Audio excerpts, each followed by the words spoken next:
My name's Karen Nielsen, and I'm 15 years old. I'm tall, and I have short red hair and green eyes. I live in Seattle, Washington. It's a wonderful green city, and I love it. I live with my parents and my dog Tex in a yellow house with a lovely garden. Tex is a big brown dog, and he's 3 years old.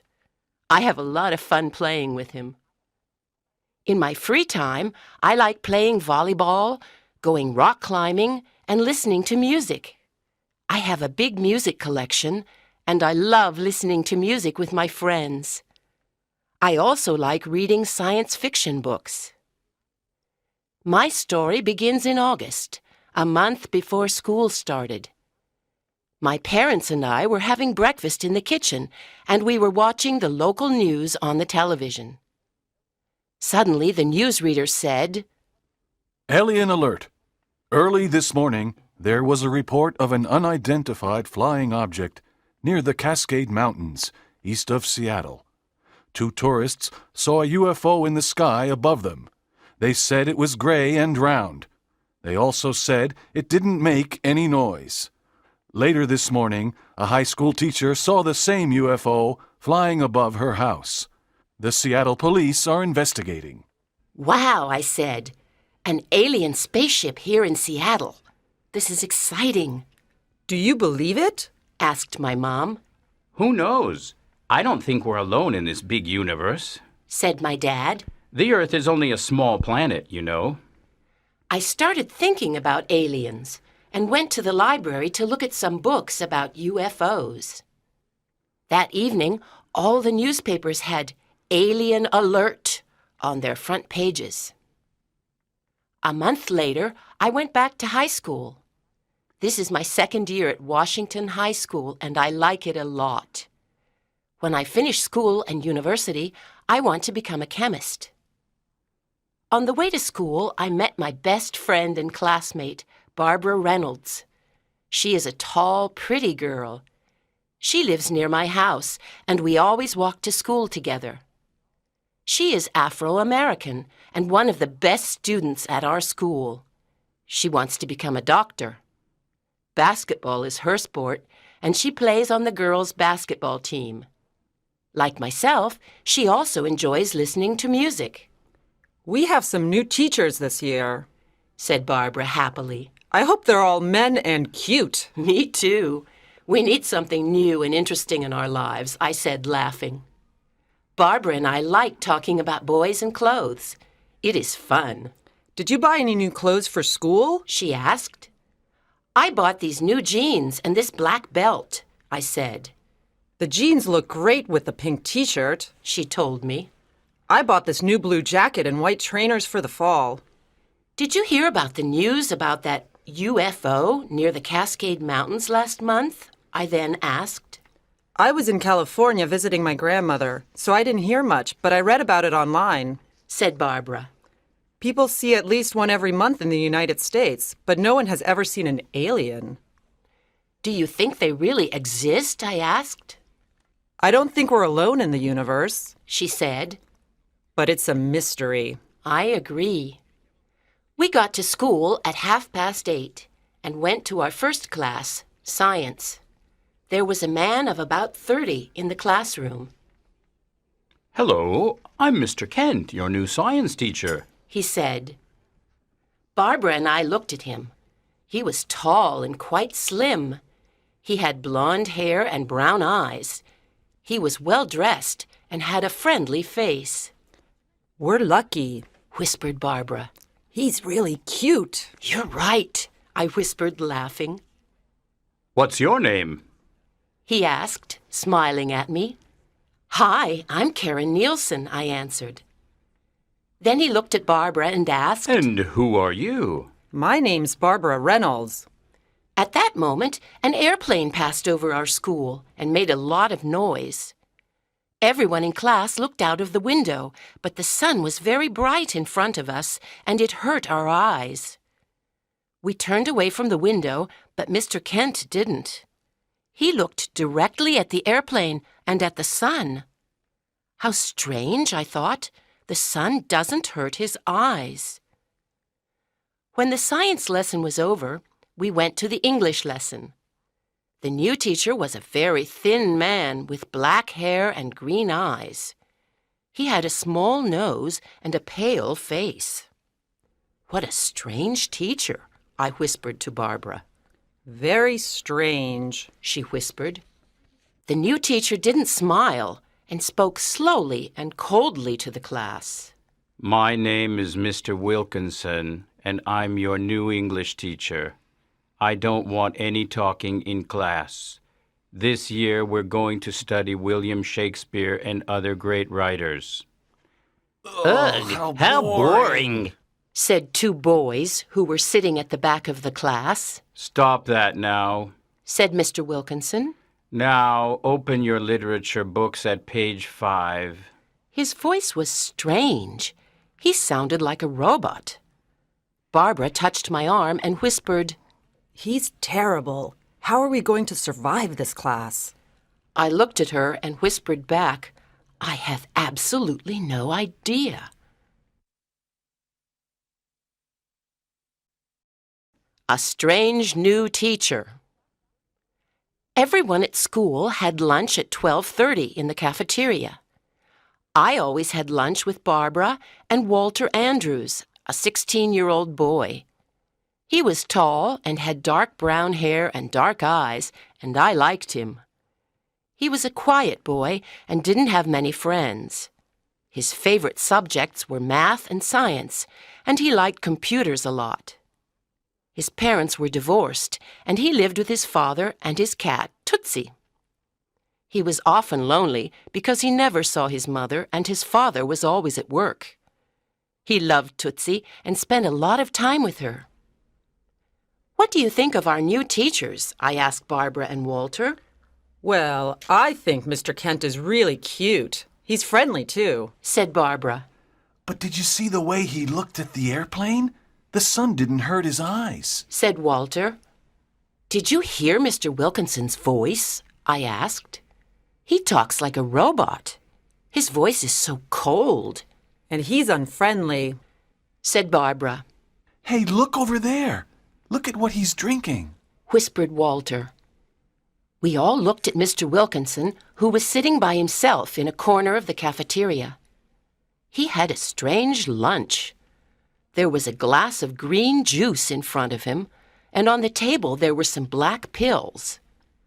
He put 2 of them into the glass, and the green juice started to make bubbles. Then suddenly it changed color and became red. Mr. Wilkinson took the glass and slowly drank the mysterious red juice. We looked at each other nervously, but then started laughing. "How can he drink that?" I said. Perhaps it's a new diet, said Barbara. And that's why he's so thin. I don't think so, Walter said. "There's something strange about our English teacher," I said. The next morning, during the English lesson, Mr. Wilkins started asking us some personal questions. Andrews, Walter Andrews, said Mr. Wilkinson. Tell me something about yourself. Walter was surprised because teachers didn't usually ask personal questions. Well, I like computers, and my hobby is astronomy, he said. I have a small telescope, and I like looking at the stars. I have a pet called Tootsie. She's a black and white cat. Good. You have an interesting hobby. Thank you, Walter, said Mr. Wilkinson. He then asked other students about their life and hobbies. I thought, perhaps he wants to know more about us. How strange. Then I looked at him carefully and I noticed something. His eyes were not green anymore. They were a different color today. I suddenly had an idea. I put up my hand and asked, "May I go to the bathroom, please?" Yes, of course, Mr. Wilkinson answered. As I walked towards the door, I looked at his eyes again. I was right. They were blue. They looked like the sea. I was surprised and a little scared. That afternoon, I decided to go to Walter's house. He was sitting in front of his computer.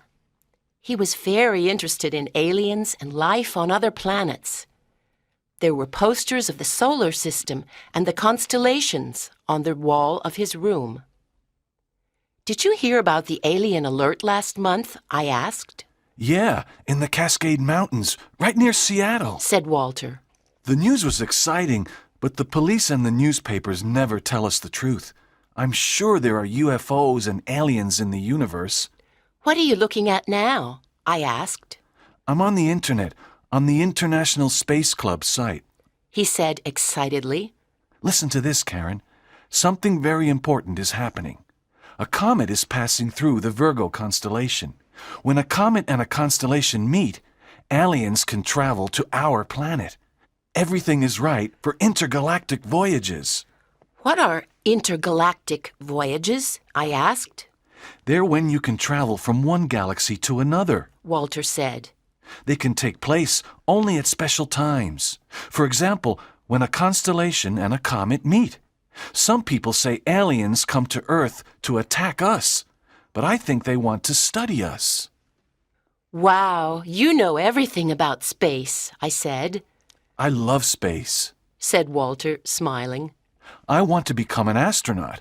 I want to go to another galaxy and perhaps meet aliens. "Wow, that's interesting and dangerous," I said, and started thinking.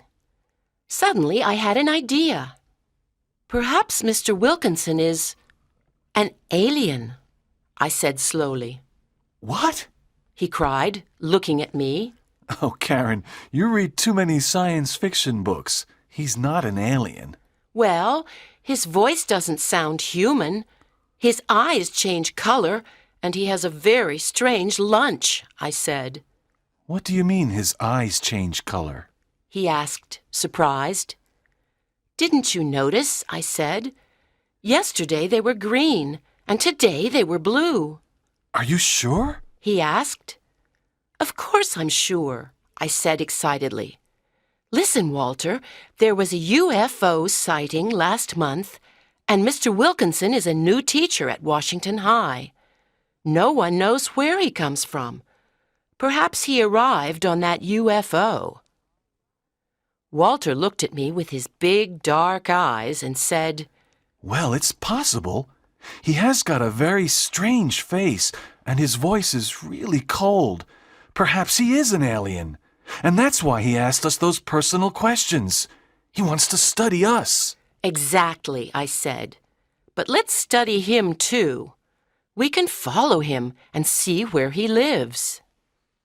Chapter 3. A Sad Story. Good morning. Mr. Kent said, smiling.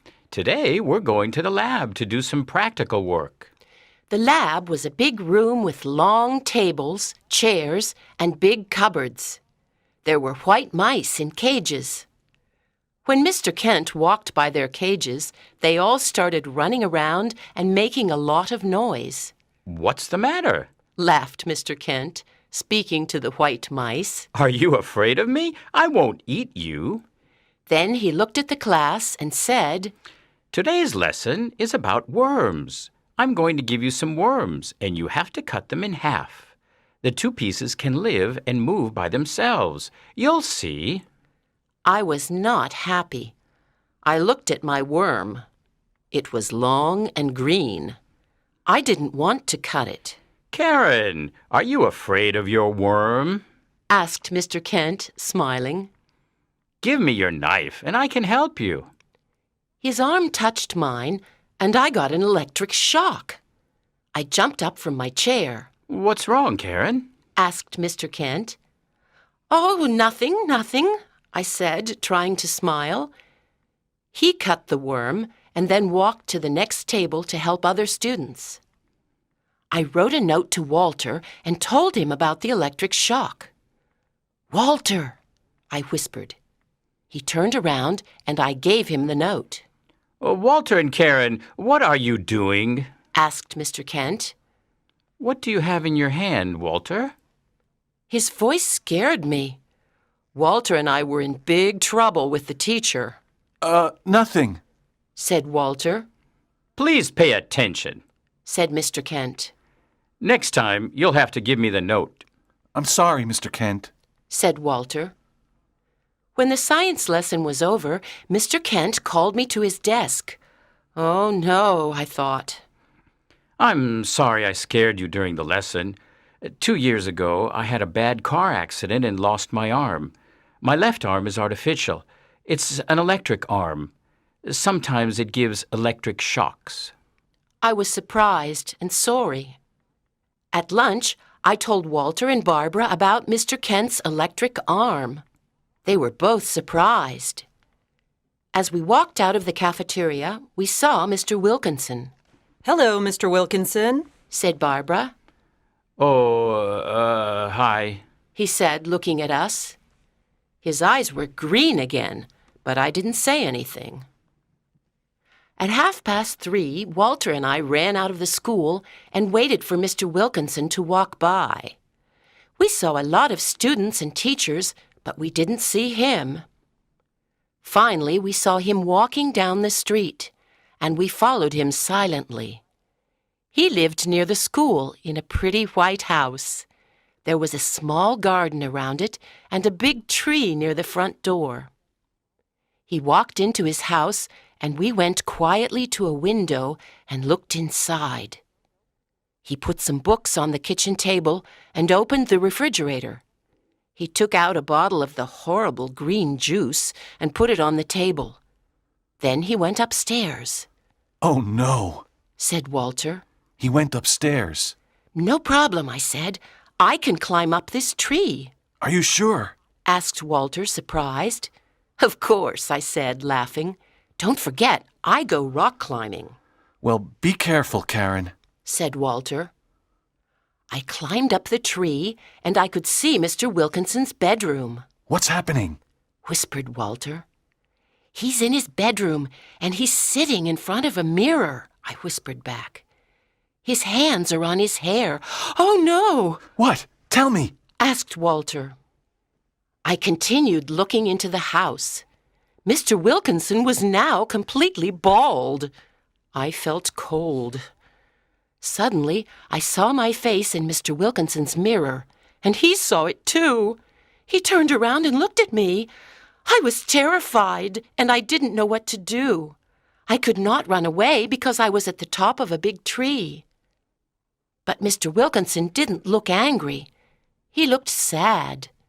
He walked over and opened the window. Karen, what are you doing up this tree? He asked.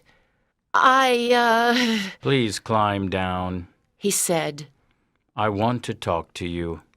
I climbed down the tree, and Walter was waiting for me. He looked very worried. Come on, Karen. Let's run away. He said. No, Walter, we can't, I said. Mr. Wilkinson wants to talk to us. Mr. Wilkinson came out of his house and stood in the garden. You students think I'm strange. He said quietly. I can understand why. Walter and I were terrified. Let me tell you my story. Last year, my doctor told me I was very ill. I had cancer. Oh, how terrible! I'm really sorry, I said. Yes, it was terrible. I had an operation and then chemotherapy. After the operation, I lost my voice, so now I speak with a type of artificial voice. That's why my voice sounds strange. I lost all my hair from the chemotherapy, so now I wear a wig. We didn't know. Said Walter. Mr. Wilkinson, we're very sorry about our terrible behavior. Said Walter. Yes, please forgive us, I said. Oh, don't worry. I am getting better now, which is good. He said quietly. May I ask you a question? Walter said. Of course. What's that green juice you drink at lunch? Walter asked. He smiled and said, The green juice and the black pills are medicines. But why do your eyes change color? I asked. So you saw that, did you? You kids see everything. said Mr. Wilkinson. I wanted to do something different, so I bought a pair of colored contact lenses. I thought a new look could make me feel better. Did the contact lenses make you feel better? I asked. Mr. Wilkinson looked at me and smiled. A little. It was nice having something different for a day, but it's my job that is really making me feel better. You like your job, don't you? Asked Walter, I love my job. said Mr. Wilkinson, smiling. It's wonderful to work with young people like you. Do you like Seattle? I asked. Yes, I do. Said Mr. Wilkinson. It's a beautiful city with lots of parks and fun things to do, and I'm starting to make a few friends. Good, I said, smiling. Welcome to the Emerald City. We all laughed. Chapter 4. Who's in the computer room? After leaving Mr. Wilkinson's house, Walter and I talked about our visit. Both of us felt very sorry about our behavior, I think we learned a big lesson today. said Walter. Some people seem strange because they have problems, big problems. But they're people just like you and me, and they need our help and friendship. I agree with you, Walter, I said. But we learned 2 important lessons today, thanks to Mr. Wilkinson. We must help and understand others. And it's not nice to invade someone's privacy. I thought about Mr. Kent and his artificial arm. He was another person with a big problem. Well, the mystery is solved, I said. Mr. Wilkinson isn't an alien. He's a very nice teacher. We walked in silence for a few minutes. We were both thinking about Mr. Wilkinson. Hey, do you want to get an ice cream now? I finally asked Walter. Good idea. Walter said. Let's invite Barbara. Yeah, let's, I said. It's almost 5 o'clock and basketball practice is over. I'll send her a text message. 30 minutes later, we met Barbara and we sat down by the sea and ate our 3 large ice creams. So, what's happening? Asked Barbara. We have a lot of news for you, I said. Really? Well, don't make me wait. Tell me immediately, Said Barbara, laughing. We told her everything, the news about the comet and the intergalactic voyages and how we had the idea that Mr. Wilkinson was an alien. We told her about what happened when we followed Mr. Wilkinson home and the teacher's sad story.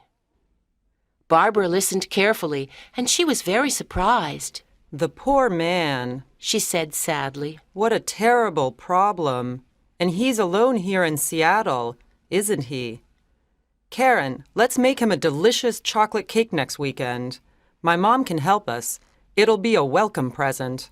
Yes, let's do it on Sunday afternoon. Then we can take it to school on Monday, I said. He'll love it. Well, girls, I'm not a good cook, but the chocolate cake sounds great, said Walter. Now tell me more about intergalactic voyages, said Barbara. Yes, please do, I said. Perhaps aliens will come to visit Earth. Walter told us a lot of interesting things about UFOs and aliens. I suddenly noticed that it was getting dark. I tried to look at my watch, but it wasn't on my arm. Oh no, I said. Where's my watch? Then I remembered. I took it off in the gym at lunchtime. I'm sure I left it there near the showers after volleyball. I must go and get it now. Don't worry, Karen. The janitor will find it and put it in a safe place. You can get it in the morning, said Barbara. But that watch is really important to me. It was a present from my grandparents, I said. But the school's closed at this time, said Walter. No, it's not closed today because Mrs. Wong is preparing some math tests for her classes, I said. How do you know that? Asked Walter. I heard her talking to Miss Cruz this morning, I said. You know everything, said Barbara, smiling. Okay then, we'll see you tomorrow morning. Walter also smiled and said, Good luck. I ran to Washington High, and the main door was open. I went in and started going to the gym, but something stopped me. I had a strange feeling, but I didn't know what it was. Something was pushing me upstairs. I was afraid because the school was dark and silent. I started going up the stairs to the first floor. Where am I going? The gym is downstairs. Why am I going upstairs? I asked myself. My heart was beating faster and faster. Something was waiting for me at the top of the stairs. I knew it. But what was it? I wanted to run home, but I could not do it.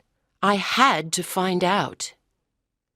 When I got up to the third floor, I saw a light on in the computer room. I went quietly to the door. Someone was working in front of a computer. It was Mr. Kent. He was writing a long line of numbers and letters. Suddenly, I saw the face of an alien on his computer screen. The alien had a green head and big red eyes. It didn't have a nose or any hair. Its mouth and ears were very small. Then Mr. Kent put both of his hands on his head. He closed his eyes and started pulling his hair. He was taking his hair and his face off. Suddenly, Mr. Kent had a green face like the alien on the screen. He was an alien. I was terrified, but I could not run away. He started talking to the alien on the screen. Clyreg is calling home. Clyreg here. He said, All tank Pilex, Clyreg. This is your leader speaking. How are things going? said the alien on the screen with a strange voice. Everything is fine, Gortz, but I'm tired of this mask. Life as a human is difficult, He said, Your work on Earth is very important. said the alien. You have to stay there until everything is finished. Did you choose the student who will come to Mitrax? No, I'm going to choose one tomorrow. said Mr. Kent. What? I thought. He's going to take a student to another planet? This is terrible. There's little time, Clyreg. You have to hurry. Remember, we'll meet you and the student at the old airfield behind the school on Friday night at 9:30 p.m. Don't be late. When the comet leaves the Virgo constellation at midnight, the intergalactic doors close, and then we can't return to Mitrax for another 600 years. I know, Gortz. I won't be late. said Mr. Kent. Good. But how will you get the student? You can't touch him or her because you're electric. I have a plan. said Mr. Kent. On Friday evening, there's a PTA meeting at school. There will be a lot of people here. Teachers, parents, and students. During the meeting, I'll ask a student to come with me to the science lab. Then I'll spray him with my special X5 spray. With the X5 spray, humans can't think anymore. They forget who they are. They can only obey. The student will follow me to the old airfield. Everything on Mitrax is ready for the human. said the alien. We want to study him. Good. I'll thank Pilex. Gortz. said Mr. Kent to the alien. Then he wrote a long line of numbers and letters on the computer screen, and it turned black. I went quickly and quietly down the stairs and ran out of the building. I started running down the street and across the park. I could not stop thinking about the green head and the big red eyes of the alien. And I could not believe that Mr. Kent was an alien and he was planning something terrible. What could I do to stop him? I had to talk to Walter and Barbara. I felt cold, and my heart was beating fast. I wanted to get home as fast as possible. Chapter 5. The Plan. When I arrived at school the next day, I went to the gym to look for my watch. I could not find it near the showers, so I went to ask the janitor. "Hello, Mr. Phillips," I said. "Did you find a watch near the showers yesterday?" Yes, I did. said Mr. Phillips. Here it is. He took my watch out of a box on his desk and smiled. "Oh, that's great. Thanks a lot," I said happily and ran to class. At lunch, Barbara, Walter, and I sat together in the cafeteria. I had a lot of things to tell them. "Well, guys, guess who's an alien?" I said. Oh, no. Said Walter.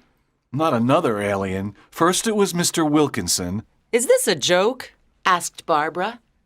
"No, listen to me, please," I whispered excitedly. "Mr. Kent is an alien," What? cried Walter. No, he's not. Cried Barbara, who thought I was joking. "Shh, be quiet," I said. Some of the other students turned around and looked at us. "Let me tell you what happened last night." I told them everything about last night.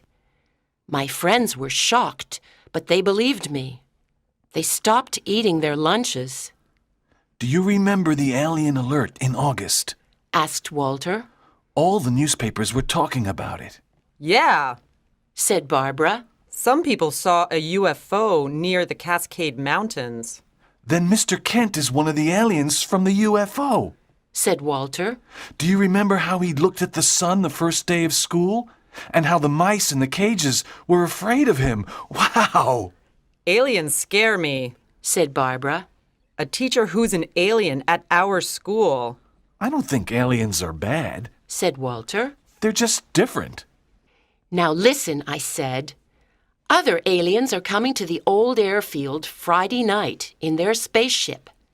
They want to take Mr. Kent and a student to their planet, Mitrax.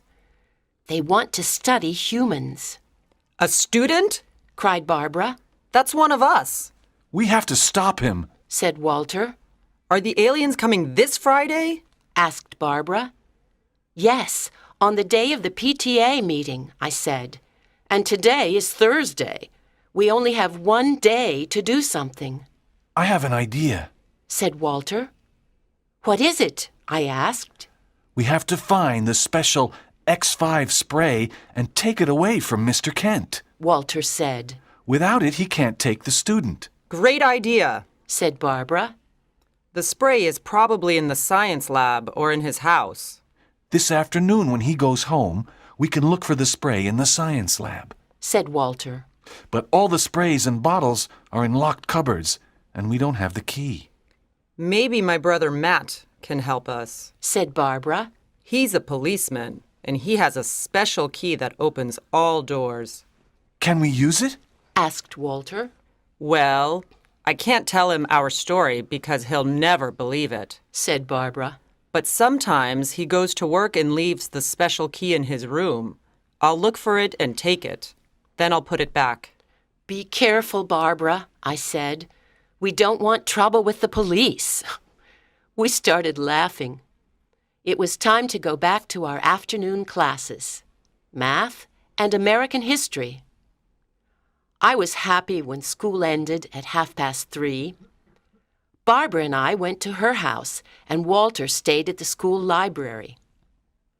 When we got to Barbara's house, no one was home. We went to Matt's room and looked for the special key. I hope Matt didn't take the key with him, said Barbara. She opened all the drawers and cupboards in his room and looked for it. Here it is, she cried happily. It was at the back of his desk drawer.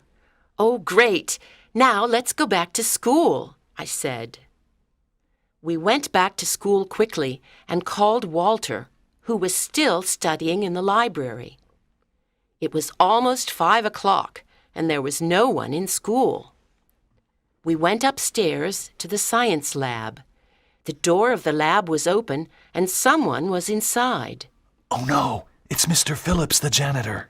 Walter whispered. Let's hide in the bathroom. Said Barbara. We hid in the bathroom for a few minutes. Then we heard Mr. Phillips go downstairs. Okay, now we can go to the lab, said Walter. We went inside the lab and looked around. There was a big sign on each cupboard that said, "Danger! Toxic chemicals inside." We opened the two big ones and looked at every bottle. There weren't any spray cans. Then we looked inside the smallest one and found a small black spray can. It didn't have a name. All the other bottles and cans have a name, said Walter. This must be Mr. Kent's spray. He took it out of the small cupboard and said, It's very heavy. Who wants to take it home? I asked. Not me, said Barbara. My mother always looks around in my room. Mine does too, I said. Oh, I'll take it home, said Walter. A spray can from another planet. I can study it. Don't spray yourself with it, Barbara said, laughing. Walter, Barbara, and I went home because we had a lot of homework to do. After dinner, the phone rang and I answered it. Hi, Karen, said Walter. Can you come to my house? I have to talk to you. It's 8:00 and I'm doing my homework, I said. Karen, please, this is important, Walter said. Are you all right, Walter? I asked. You sound strange. Please come, Karen. It's important. Okay, I'll be there in 15 minutes, I said. I quickly put on my jacket and ran downstairs to the living room. My mom was reading the newspaper and my dad was watching TV. Tex was sitting next to them. Mom, I'm taking Tex out for a walk. At 8:00 at night? My mom asked, surprised. Yeah, I'm tired of studying, I said. I really need to take a walk and get some fresh air. I'll be back by 9:00. Some fresh air is good for you, Karen, said my dad. It's a nice evening. See you later, I said. Tex and I walked down the street and crossed the park quickly. What did Walter want at this time? I wanted to find out. It was a warm evening and there was a full moon in the sky. Chapter 6. A Big Decision. Walter was waiting for me at the front door of his beautiful house. Hi, Karen, he said. You can leave Tex outside in the garden. Tootsie doesn't like dogs. I know, and Tex doesn't like cats either, I said, laughing. Walter was home alone, and we went to his room and sat down. Karen, I have some news for you, he said. News? What news? I asked. I want to go to Mitrax with Mr. Kent, said Walter. What? I cried. Are you joking? No, I'm not joking, Karen, he said. This is a great opportunity for me. You know I want to become an astronaut. A trip on a spaceship to another galaxy is wonderful. I can see Mitrax and the aliens who live there. I can study them and see how they live and what they eat. I can find out things that aren't written in books. This is a great scientific adventure, and I'm lucky I can go. How many people have the opportunity to go to and explore another planet? Walter was happy and excited. But aren't you afraid of aliens? I asked. What will they do to you? I don't think Mr. Kent and the other aliens want to hurt me, said Walter. They just want to study me because I'm a human. I think I can trust them. When will you return to Earth? I asked. I don't know, he said. But I want to return to see you.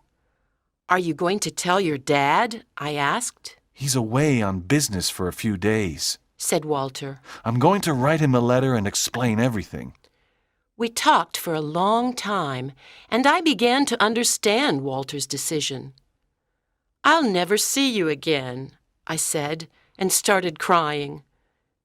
He took my hand and said, Please don't cry, Karen. I'll come back and tell you amazing things. We were silent for a few minutes. Please don't tell anyone except Barbara about my decision, said Walter. I won't. It's our secret, I said. Here, take my school ring. When you look at it, think of me. He said, giving it to me. I'll always think of you, I said quietly. I put his ring on my finger. Listen, Karen, Said Walter. we have to make a plan for tomorrow evening. When Mr. Kent takes the student to the science lab, he won't find his spray. So the student will run away, and he will return to his spaceship with no one. He can't miss his spaceship because it will leave without him.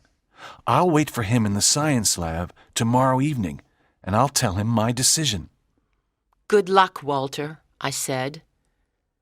Walter looked at Tootsie and said, Can you look after Tootsie when I go away? Well, there's Tex, but I can look after your cat, I said. I've got a big garden, Thanks a lot, Karen. said Walter. When I got home, it was late, and I immediately went upstairs to bed, but I couldn't sleep. On Friday morning, I met Barbara and we walked to school together. I told her about Walter's decision. She stopped in the middle of the street and almost started crying. Then she saw his school ring on my finger. She smiled and said, He likes you a lot. At the end of the school day, Walter, Barbara, and I went for an ice cream. We sat around a small round table and ate our ice cream quietly, This is the last time we can have ice cream together. said Barbara sadly. The PTA meeting started at 7 o'clock. First, the parents visited our classrooms and talked to some of our teachers. At 8 o'clock, there was a big meeting in the gym with the principal. She was explaining about all the plans for the school over the next year. At about 8:15, Mr. Kent got up from his chair and went to see Barbara's family. He whispered something to them and then to Barbara. She was his choice. She got up and followed him. She wasn't worried because she knew Walter was waiting in the science lab. They left the gym and went upstairs. I decided to follow them, Karen, where are you going? whispered my dad. Oh, I'm just going to the science lab for a minute. Chapter 7. The Old Airfield. When I got to the science lab, I slowly opened the door and looked inside. Barbara was standing near the table. Mr. Kent took out his key and opened the small cupboard, but he could not find his X5 spray. Oh, no! He said angrily. Where is it? I heard Walter say, What are you looking for, Mr. Kent? Walter, what are you doing here? asked Mr. Kent, surprised. Are you looking for your X5 spray, Clyreg? Asked Walter calmly. How do you know my name and about the spray? Asked Mr. Kent nervously. We know everything about you. Said Barbara. Yes, we know who you are and why you're here, I said. I walked into the lab and closed the door. Mr. Kent was very surprised and looked inside the small cupboard again. We know about your plan, and I want to go to Mitrax with you. Said Walter, looking at Mr. Kent in the eyes. Leave Barbara here and take me with you. You can study me. I'm not afraid. I know you won't hurt me. You want to come to Mitrax with me? Asked Mr. Kent, who was shocked. Yes, I do. Said Walter. I want to find out about life on other planets. That's a very brave decision. Said Mr. Kent. Mitrax is in another galaxy, and it's very different to Earth. Are you sure? Yes, I'm sure. Said Walter. It will be a great experience. Mr. Kent, can I ask you what Mitrax is like? I asked. I wanted to know something about where Walter was going. Yes, Karen, you can. He answered. Mitrax is a small planet, about half the size of Earth. There are no buildings, and we all live in spaceships. Our technology is much more advanced. Walter will have a lot of fun discovering all the new things. It sounded interesting. I looked at my watch and said sadly, "It's almost 9 o'clock. You're going to miss your spaceship." "Goodbye, Walter, and good luck," One day I'll come back. said Walter, looking at me. Mr. Kent walked towards the door, and Walter followed him, Yes, goodbye and good luck, Walter. said Barbara. Mr. Kent looked at us and smiled. I thought about the green face and the red eyes under the mask. I could not believe what was happening, You humans are interesting. said Mr. Kent. Walter, let's go. We have to get to the airfield before 9:30. Then they ran down the stairs and left the school. I looked at Barbara and said, "Let's follow them. We can see the spaceship and perhaps a few aliens," Yeah, let's go. said Barbara. There was no one at the old airfield. The spaceship was there, but the lights were off. It was gray and round. Mr. Kent and Walter were standing in front of it. Suddenly the lights came on and a door opened. A tall alien came to the door. He said something to Mr. Kent in a strange language, and then another strange voice said, The spaceship is leaving in 1 minute. Walter turned around and said, Goodbye, Karen. Goodbye, Barbara. "Have fun on Mitrax," I said, laughing and crying at the same time.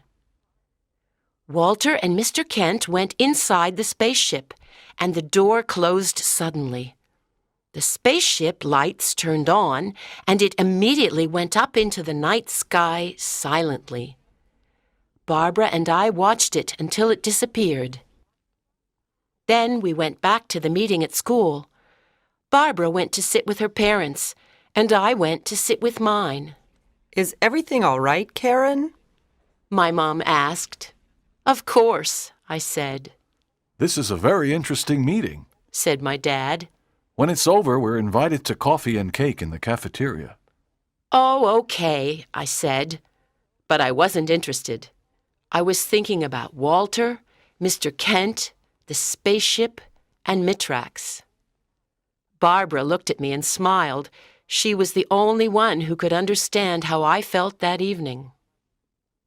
6 months later, the day after the PTA meeting, Barbara and I told everyone the truth about Mr. Kent and Walter. The news was on the front pages of every American and foreign newspaper. There were hundreds of articles about the UFO, Mr. Kent, Walter, and Mitrax. Journalists came to our school and interviewed us. They took pictures of us and the old airfield. TV stations from all over the world also came to film Washington High School. The news was on television for weeks. Then things slowly started to get back to normal. At school, we now have a new science teacher. Her name is Miss Lundberg, and I don't think she's an alien, but who knows? Mr. Wilkinson is feeling better, and he often smiles and laughs. He's starting to eat a big lunch in the cafeteria, like everyone else. We all like his English class because he is an excellent teacher. He'll be our English teacher next year, too. Tootsie now lives with us, and she's happy. She and Tex fought a lot in the beginning, but now they're friends and they play together. Barbara and I often talk about Walter, Mr. Kent, the spaceship, and our great adventure. Some evenings I sit in the garden, look at Walter's ring, and look up at the sky. I think of him on Mitrax. Good night, Walter, wherever you are. I hope to see you soon.